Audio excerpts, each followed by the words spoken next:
والصلاة والسلام على أشرف الأنبياء والمرسلين سيدنا محمد وعلى آله وصحبه أجمعين أما بعد فأعوذ بالله من الشيطان الرجيم بسم الله الرحمن الرحيم يا أيها الذين آمنوا اتقوا الله حق تقاته ولا تموتن إلا وأنتم مسلمون صدق الله العظيم قال رسول الله صلى الله عليه وسلم موتوا قبل أن تموتوا أو كما قال رسول الله صلى الله عليه وسلم اللهم صل وسلم وبارك على سيدنا محمد وعلى آله وصحبه أجمعين. قابل قدر معزز بزرگوں، نوجوان بھائیوں،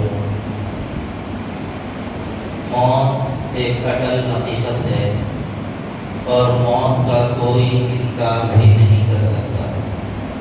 دنیا میں بہت سارے لوگ آئے، لوگوں نے بہت ساری چیزوں کا انکار کیا، رسولوں کا انکار کیا، قرآن کا انکار کیا، یہاں تک کہ ذات خدا بندی کا بھی انکار کیا گیا، لیکن موت کا انکار آج تک کسی نے نہیں کیا. اور اگر کوئی موت کا انکار کرے گا بھی تو موت اس کو آ کر بتا دے گی میں اپنے انکار کرنے والوں کے پاس بھی پہنچ جاتی ہوں. اس لیے موت ایک اٹل اور ناقابل انکار حقیقت ہے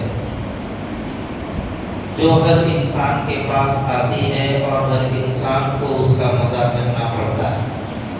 قرآن کریم میں اللہ تبارک و تعالیٰ نے فرمایا کل نفس ذائقۃ الموت، ہر جاندار کو موت کا مزہ چکھنا ہے. جب موت آنی ہے تو موت سے پہلے موت کی تیاری کرنا بھی ضروری ہے.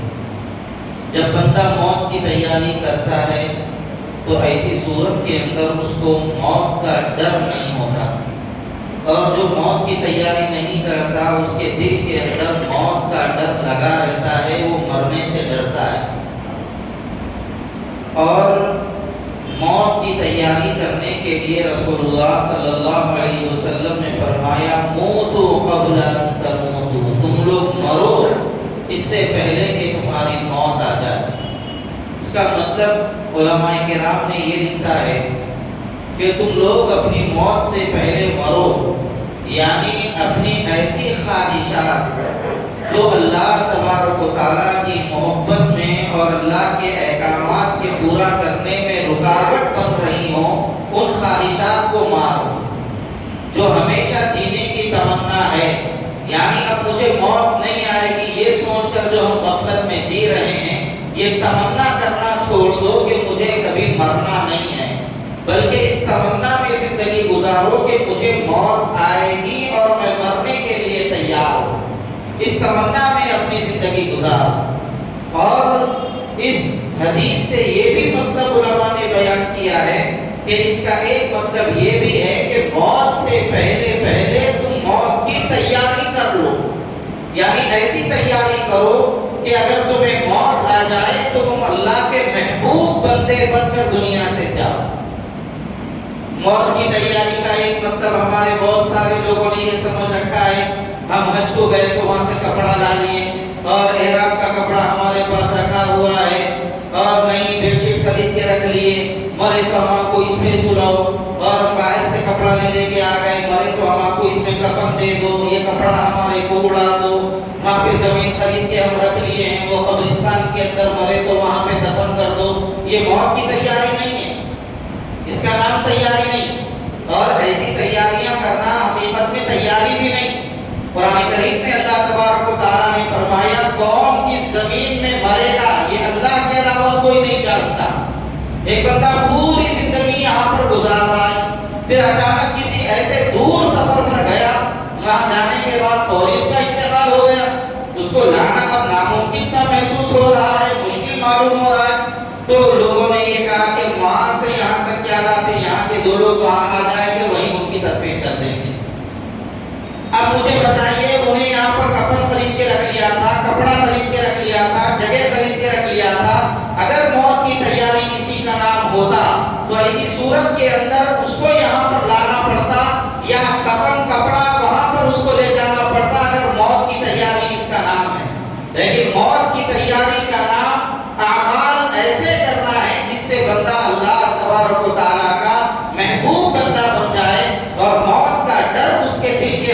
نکل جائے. جب بندہ اللہ کا محبوب بن جاتا ہے تو دنیا میں کہاں بھی جائے, جہاں بھی اس کو موت آ جائے, جو اعمال کی اس کی تیاری ہے وہ اعمال ہمیشہ اس کے ساتھ رہتے ہیں. اس لیے موت کی تیاری کی ہمیشہ ہر بندے مومن کو فکر کرنی ہے اور احساس عمل کے ساتھ زندگی گزارنا چاہیے. ہمارے پاس آج احساس ختم ہو گیا ہے. کیا صاحب جیسا دوسرے لوگ زندگی گزار رہے ہیں وہی زندگی مسلمان گزار رہے ہیں. صاحب صبح ہو گئی, کھا لیے پی لیے, کاروبار پہ چلے گئے, شام ہو گئی, آئے کھائے پیے سو گئے, حصہ ختم. ہمارے ذریعے کیا ہو رہا ہے, ہم کون سا بھلائی کا کام کر رہے ہیں, کون سا برائی کا کام کر رہے ہیں, اللہ کا کون سا حکم ہمارے ذریعے آج چھوٹ گیا ہے, اللہ کی کون سی نافرمانی آج میری ہوئی ہے, یہ احساسات سے ہم بالکل دور ہو چکے ہیں. غفلتوں میں ہماری زندگی گزر رہی ہے. آخرت کا احساس ہمارے دل کے اندر سے نکل چکا ہے, جس کے نتیجے میں آج ہمارے سامنے بس آج کا آج ہے. پیسہ آ جائے, جہاں سے آ رہا ہے آنے دو, حلال حرام کی کوئی تمیز نہیں ہے. کھانا کھا رہے ہیں, حلال حرام کی کوئی تمیز نہیں. صاحب بات کر رہے ہیں, اچھی بری کی کوئی تمیز نہیں. جیسا میں چاہ رہا ہوں ویسا زندگی گزار رہا ہوں. ایسی زندگی تو حیوانوں کی ہوتی ہے, ایسی زندگی تو کافروں کی ہوتی ہے. مومنوں کی زندگی ایسی نہیں ہوتی. مومن کی زندگی وہ ہوتی ہے جو زندگی اللہ نے گزارنے کا حکم دیا ہے, رسول اللہ صلی اللہ علیہ وسلم نے گزار کر بتلایا ہے. ایک جانور ہے صاحب, پیدا ہو گیا, جو ملا کھا لیا, جدھر وہ دل بولا ادھر چلا گیا, جدھر دل بولا ادھر سو گیا, جدھر دل بولا ادھر منہ مار لیا.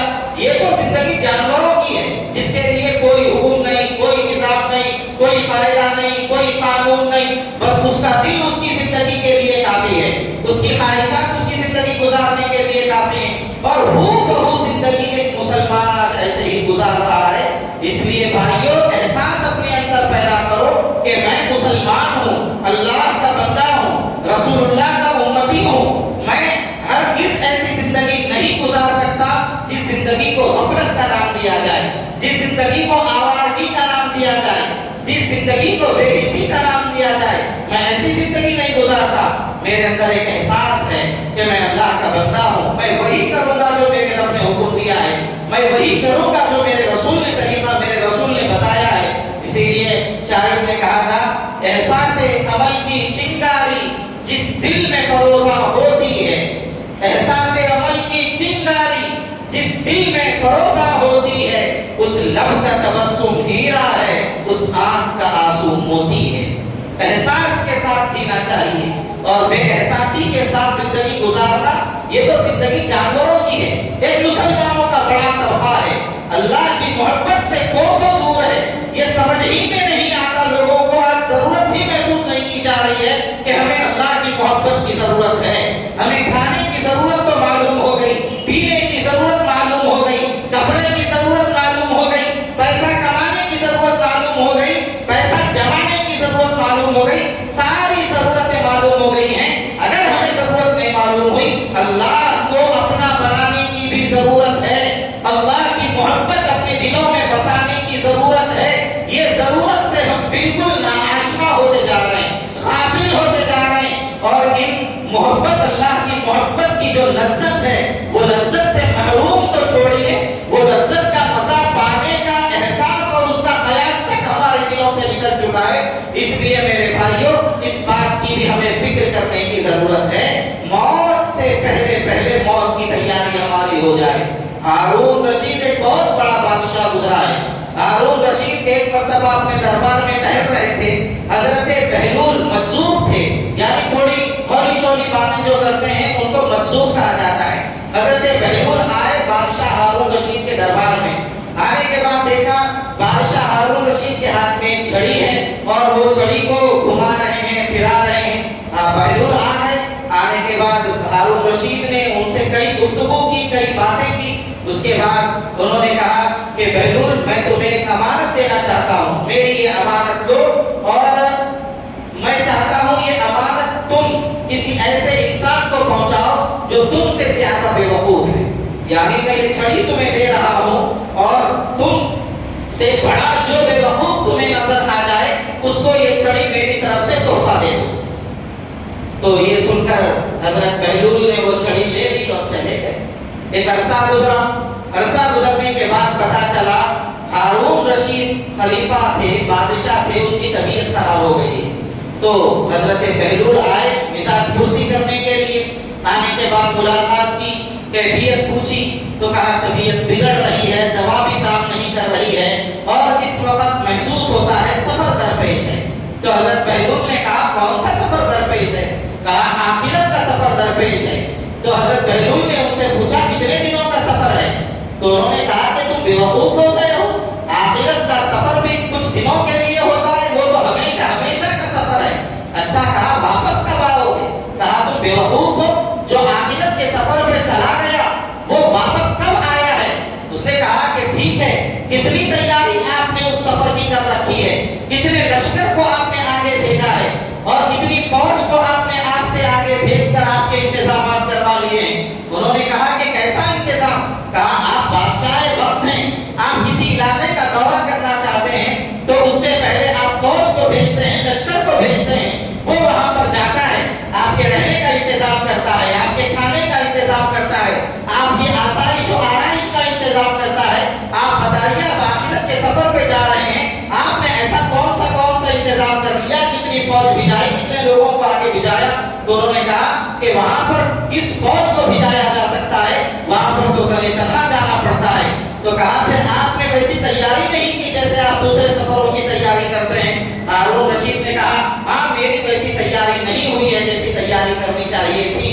یہ سننے کے بعد بہلول نے، جس کو بے وقوف سمجھ رہا تھا بادشاہ ہارون رشید، وہ چھڑی نکالی اور نکال کر اس بادشاہ ہارون رشید کو دیا اور دے کر یہ کہا کہ بادشاہ سلامت، آپ نے مجھے ضمانت دی تھی اور یہ کہا تھا مجھ سے بڑا بے وقوف اگر کوئی نظر آ جائے تو میں یہ چھڑی اس کو دے دوں. میں نے بہت زیادہ تلاش کیا لیکن میرے سے بڑا بے وقوف آپ کے علاوہ مجھے کوئی نظر نہیں آیا ہے، لہذا میں یہ چھڑی آپ کو دے رہا ہوں. آپ سب سے بڑے بے وقوف ہیں کہ اتنے لمبے سفر پہ جا رہے ہیں اور کبھی لوٹ کر آنے کا وہ سفر نہیں، اس کے باوجود آپ نے اس کی کوئی تیاری نہیں کی. بادشاہ ہارون رشید رو پڑے اور کہنے لگے لگتا ہے لوگ تم نے حقیقت والی بات کہی ہے، لوگ تم کو سمجھ رہے تھے کہ تم بے وقوفی والی بات کرتے ہو، حالانکہ تم حقیقت والی گفتگو اب کر رہے ہو. آپ اندازہ لگائیے یہ سفر آخرت کا بہت خطرناک سفر ہے اور اس سفر سے مشکل ترین کوئی سفر نہیں ہے. ہم لوگوں کو جائزہ لینے کی ضرورت ہے کہ ہم لوگوں نے اس سفر کی کتنی تیاری کر رکھی ہے. میرے بھائیوں، اس سفر کی تیاری کرنا ہم سب کی ضرورت ہے اور ہمارے لیے فرض کا درجہ رکھتی ہے اس کی تیاری. اس لیے ہم آخر درجے میں ایک کام یہ ضرور کر لیں. امام غزالی رحمۃ اللہ علیہ نے فرمایا تھا کہ روزانہ 4 کام کر لیا کرو، تمہاری آخرت سمجھ جائے گی. کہا روزانہ جب صبح اٹھو تو اللہ سے معاہدہ کرو، مشارطہ کرو، معاہدہ کرو اے اللہ آج پورے دن کے اندر تیرے سے کوئی نافرمانی کا کام نہیں کروں گا، کسی تیرے حکم کو نہیں چھوڑوں گا، تیرے نبی کی ایک سنت کو بھی نہیں چھوڑوں گا، کوئی گناہ کا کام نہیں کروں گا، کوئی نیکی کو نہیں چھوڑوں گا. یہ اللہ سے معاہدہ کرو. پھر اس کے بعد جب اپنے کام پہ لگ جاؤ تو اس وقت یہ دیکھو میں یہ جو کام کر رہا ہوں میرا یہ کام میرے اس معاہدے کے مطابق ہے یا نہیں، یہ کام جو میں کر رہا ہوں اللہ کی مرضی کے مطابق ہے یا نہیں، نبی کے طریقے کے مطابق ہے یا نہیں. مراقبہ کر لو. پھر اس کے بعد تیسرا کام، جب کام تم کر چکو تو محاسبہ کرو، پورے دن کا محاسبہ کرو. رات میں سوتے وقت آج کا پورا دن میرا کیسے گزرا ہے، میں نے نیکی کا کام کیا یا نہیں کیا، برائی کا کام آج میرے سے کتنا ہوا یا میں آج برائیوں سے محفوظ رہا، اس کا پورا جائزہ لے لو. اگر تم سے نیکیاں ہوئی ہیں اللہ کا شکر ادا کرو. لئن شکرتم لازیدنکم، اگر تم شکر کرو گے اللہ نعمتوں میں اضافہ کرے گا اور نیکی کی توفیق عطا کرے گا. اگر گناہ ہوا فوری توبہ کرو اور اس کے بعد اپنے آپ کو سزا بھی دو. گناہ ہونے کے بعد اپنے نفس کو آزاد مت چھوڑو بلکہ سزا دو. سزا ایسی دو کہ واقعتاً وہ سزا تمہارے اوپر بوجھ معلوم ہو اور وہ کام اس کے بعد تم کرنے لگ جاؤ. ایسی سزا اپنے آپ کو دو اور سزا ایسی ہونی چاہیے. علماء نے لکھا ہے کہ سزا نہ زیادہ اتنی زیادہ سخت ہونی چاہیے کہ وہ سزا پر عمل ہی نہ ہو سکے اور نہ اتنی ہلکی ہونی چاہیے کہ وہ سزا بھی معلوم نہ ہو. سر سید احمد خان نے جب علی گڑھ مسلم یونیورسٹی بنائی، بنانے کے بعد انہوں نے اعلان کر دیا طلباء میں کہ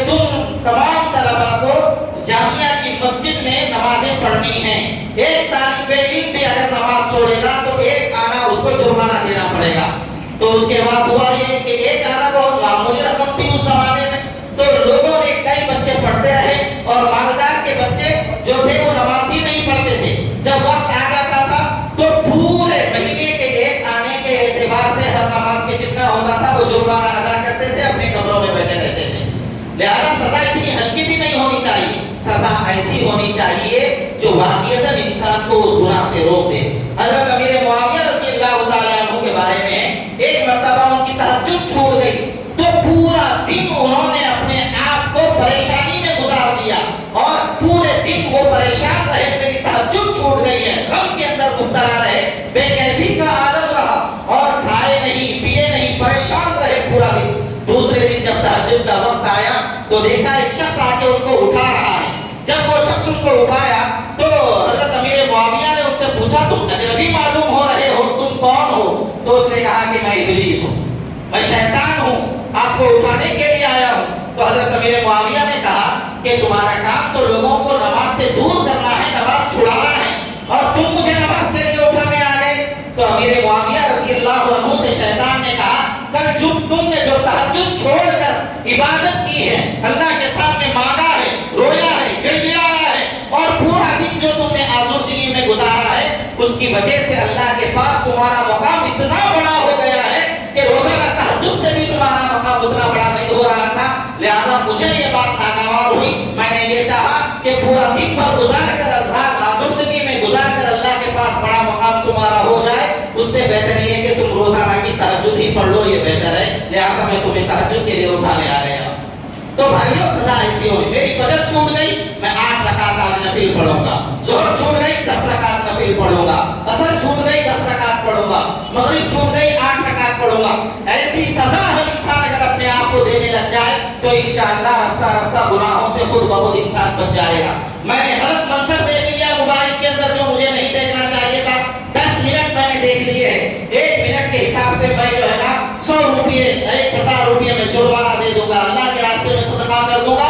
اس کے بعد آپ دیکھیے دوسری مرتبہ آپ کی طبیعت چاہتی ہے کہ کسی غلط منظر کو موبائل کے اندر دیکھ لیں, آپ کی زبان سے غلط جملہ نکل گیا جس کی وجہ سے کسی کو تکلیف ہو گئی, کسی کو آپ نے گالی دے دی ہے, تو آپ یہ فوری اپنے اوپر عزم کر لیجئے جس کو گالی دی ہے اس کو بریانی کھلاؤں گا ہوٹل میں لے جا کے. 1 دن گالی دیں گے, 2 دن گالی دیں گے, تیسرے دن زبان سے گالی نکلتی گا, دیکھو پھر. تو اس طرح اگر اپنے آپ کو ہم سزا دیتے رہیں, گانا سنا, گانا کان میں گیا, انہیں بجایا تو بھی سننا ہے, میں لگا کے سنا تو بھی سننا ہے. 10 منٹ کا گانا سنا, 1 منٹ کے 1000 روپے, ایک گانا سنا تو اتنے پیسے دینا ہے. تو اس کے بعد دیکھو دوبارہ گانا سننے کی توفیق ہوگی. اس لیے میرے بھائیوں اس بات کو اپنے اندر اچھی طرح ذہن میں بٹھا لینے کی ضرورت ہے کہ ہمیں مرنا یقینی ہے اور مرنے کے بعد اللہ کے سامنے حساب و کتاب دینا ہے. اور روزانہ رات میں سوتے وقت عشاء کے بعد مصلی بچھائیے, سونے سے پہلے 2 رکعت صلاۃ الاستغفار پڑھ لیجیے, اللہ سے کے سامنے مغفرت کے لیے 2 رکعت نفل نماز پڑھیے اور اللہ سے مانگیے. 5 منٹ اپنے سر کو جھکائیے اور آنکھیں بند کیجیے, اس کا آپ اندازہ کیجیے اور آنکھیں بند کر کے سوچیے, اس فکر کو اپنے ذہن میں لائیے, مراقبہ کیجیے, محاسبہ کیجیے. اب میدان محشر بپا ہوا ہے, میں اللہ کے سامنے کھڑا ہوا ہوں, اللہ مجھ سے سوال کر رہا ہے, میرے بندے بتا تیری آنکھ فجر چھوٹ گئی تو میں اللہ کو کیا جواب دوں گا؟ میرے سے ایسا گناہ ہو گیا, اگر رب کریم سب کے سامنے وہ گناہ کو ظاہر کر دے تو میری عزت کیا بچے گی؟ ذرا 5 منٹ اپنے سر کو جھکا کر میدان محشر کا جائزہ, میدان محشر کا منظر ذرا اپنے ذہنوں میں لائیں اور لا کر اس کو سوچیں کہ اگر میں مر جاؤں, اپنے رب کے حضور کے سامنے کھڑا ہو جاؤں تو میرا کیا حشر ہونے والا ہے.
سے بچانے والا کون ہوگا؟